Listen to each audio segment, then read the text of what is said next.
Cewek jelek sepertiku, kalau coba tampil, pasti cuma bikin jijik. Ungkapan tersebut merupakan ungkapan yang diucapkan oleh Koyanagi Kaho di episode 4 sequel dari anime tersebut. Ungkapan tersebut jelas menyiratkan sebuah sikap yang menjadi masalah psikis anak muda sekarang, yaitu sikap insecure. Dari hal ini, saya tertarik untuk membahas tentang apa itu insecure dan bagaimana perasaan itu bisa muncul di dalam diri kita. Dalam membahas hal ini, saya akan bawakan penjelasan dari salah satu psikolog yang mencetuskan aliran psikologi individual, yaitu Alfred Adler, dengan berdasarkan pada buku yang ditulis oleh Ichiro Kishimi dan Fumitake Koga, yaitu The Correct to be Disliked. Di buku tersebut terdapat sebuah subbab yang berjudul "Hanya Kamu yang Mencemaskan Penampilanmu", di mana subbab itu dimulai dari pemuda yang tidak puas tentang penjelasan dari teori Adler yang mengatakan kalau semua persoalan dan masalah itu adalah berasal dari hubungan interpersonal. Filsuf yang menjadi teman bicara pemuda itu menjelaskan kalau di zaman modern kita sekarang memang banyak terjadi sebuah kompetisi dan persaingan, baik dari segi pendidikan, karir kerja, bisnis, juga bahkan hal yang remeh seperti persaingan sesama saudara yang saling berebut kasih sayang dan perhatian orang tua. Namun, filsuf tersebut menjelaskan, justru cara pandang kita yang berorientasi pada kompetisi dan persaingan itulah yang salah, disebabkan itu akan menimbulkan persepsi di dalam pikiran kita kalau dalam sebuah kompetisi akan selalu ada yang namanya lawan atau musuh, dan akhir dari kompetisi itu cuma akan selalu berakhir pada dua kemungkinan, yaitu menang dan kalah. Persepsi ini yang akan mengganggu kejiwaan kita, disebabkan dunia bagi kita tampak seperti pertempuran tanpa akhir dan tanpa ampun.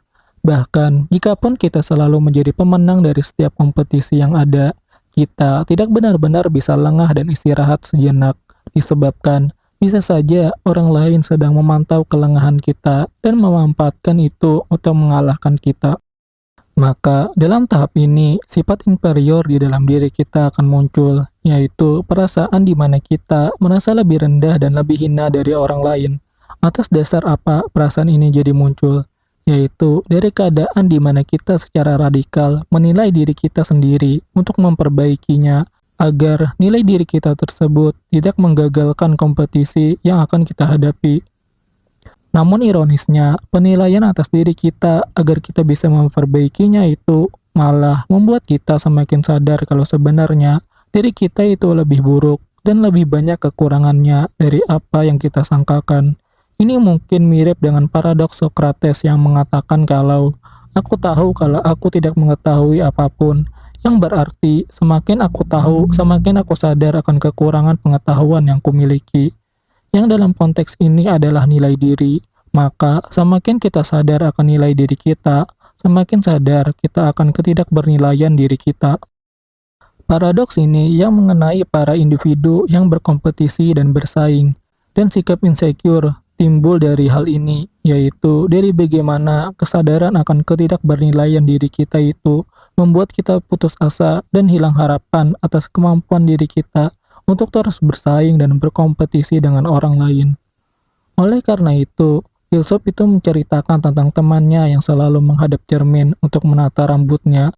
Neneknya yang sering melihat kelakuan temannya si filsuf itu berucap, "Cuma kamu yang mencemaskan penampilanmu."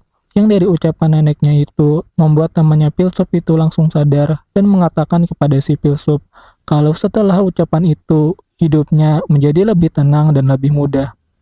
Hal itu juga menjadi solusi dalam buku itu untuk menghilangkan perasaan inferior, juga termasuk dalam hal ini adalah perasaan insecure, yaitu dengan menyadari kalau cuma kita yang peduli dengan nilai buruk yang ada pada diri kita. Dalam dunia yang sibuk akan kompetisi yang tiada akhir dan tiada ampun, hampir-hampir tidak ada orang yang rela menghabiskan waktunya untuk memikirkan keburukan diri kita dan nilai jelek dari diri kita setiap waktu.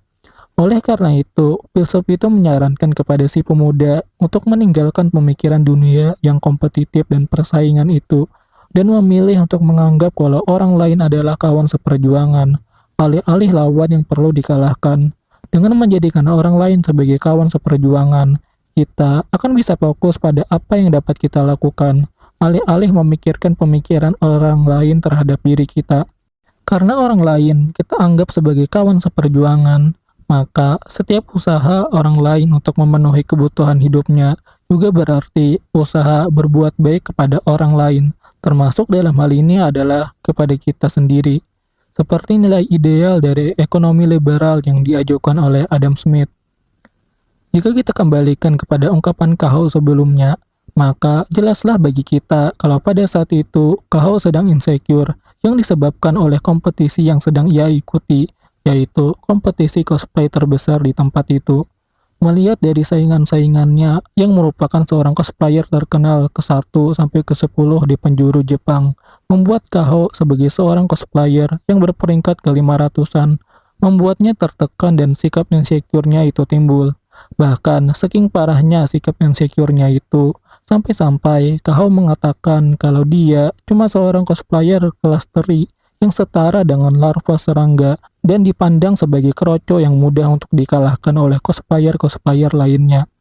Namun, dengan dibantu oleh partner cosplaynya, Kahau yaitu Aomori Renako, Kahau dapat menuntaskan masalah insecure-nya itu dan dapat menjalani acara cosplay itu terlepas dari apakah dia benar-benar layak untuk mengikuti kompetisi itu.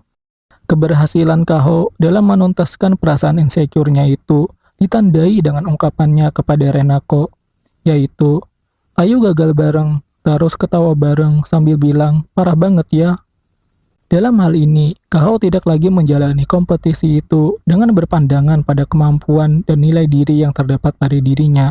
Namun Kahau menjalani kompetisi itu sebagaimana kompetisi itu seharusnya berjalan, bukan sebagaimana idealnya itu berjalan. Dalam sudut pandang dan persepsinya Kahau, dalam buku The Correct to be Disliked sebelumnya, keadaan Kahau ini disebut sebagai hidup seperti sedang menari, yang berarti dia cuma fokus pada pekerjaan dan kompetisi yang dia jalani tanpa harus memedulikan hasil yang akan ia peroleh.